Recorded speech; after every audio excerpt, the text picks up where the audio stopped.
2013 Leaving Cert Higher Level Connected Particles question. This is part A. Two particles of mass of 6 kilograms and 7 kilograms are connected by a light, inextensible string passing over a smooth, light, fixed pulley which is fixed to the ceiling of a lift. The two particles are released from rest. Find the tension in the string when the lift remains at rest. You've probably seen a lot of these already. Which is the direction of the acceleration. It's going to go, the 7 is going to go down, so the 6 is going to go up.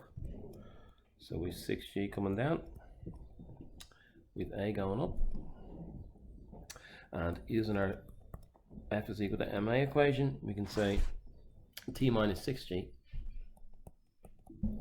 is equal to ma, which is 6a.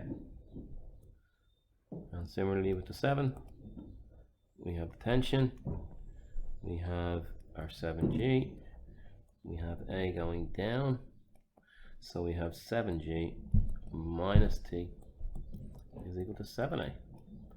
And solving these two, minus t plus 7g is equal to 7a, you're going to see that we're going to get g is equal to 13a, so a is equal to g over 13.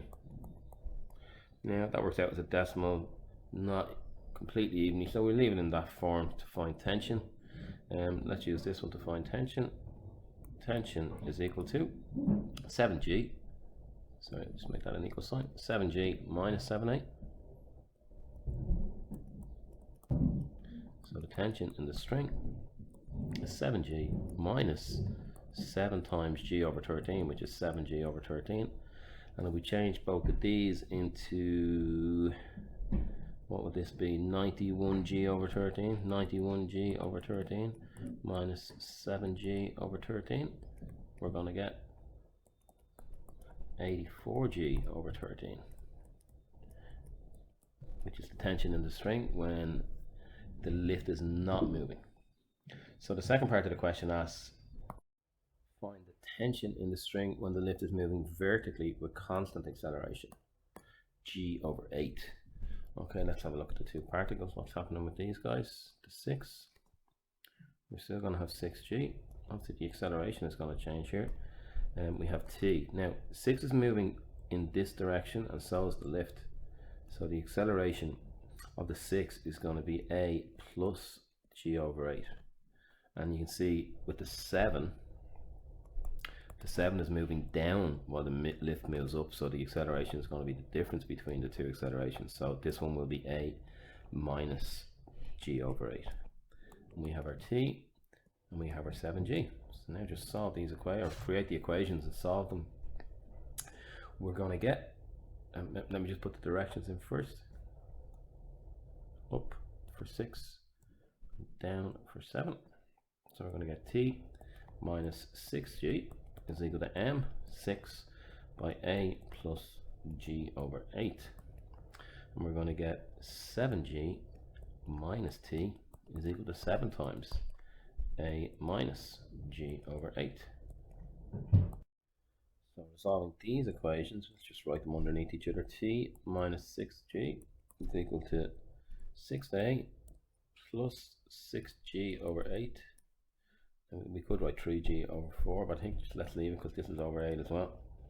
So now we have minus t plus 7g is equal to 7a minus 7g over 8. Cancel your t's, you're going to get g is equal to 13a minus g over 8.